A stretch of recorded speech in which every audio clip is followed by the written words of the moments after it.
రాజకీయ కక్షతోనే కవితను జైలుకు పంపారని సుప్రీంకోర్టులో బెయిల్ రావడంతో తేట తెల్లమైందని మాజీ మంత్రి తలసాని శ్రీనివాస్ యాదవ్ అన్నారు.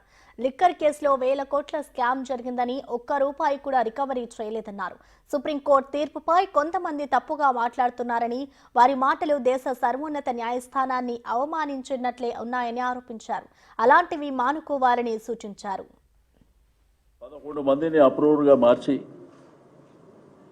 వీళ్ళని టార్గెటెడ్గా ఏ పద్ధతిలో చెప్పిస్తున్నారు అనేది డైరెక్ట్ అక్కడ ఉన్నటువంటి సుప్రీంకోర్టు జడ్జి గారే చెప్పినటువంటి అంశాన్ని కూడా మనం చూసినాం. రెండోది కేసు ఇన్ని వందల వేల కోట్ల కేసు అని తీరా చూస్తే ఒక రూపాయి కూడా ఇప్పటి వరకు మీరు రికవరీ చేసింది లేదనే కామెంట్ కూడా చేశారు.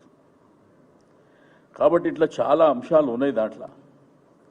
కాబట్టి ఈరోజు తేట తెల్లమైంది ఏంటంటే ఒక పార్టీ కార్యకర్తల నాయకులకే కాకుండా ప్రజలకు కూడా చాలా స్పష్టత వచ్చింది.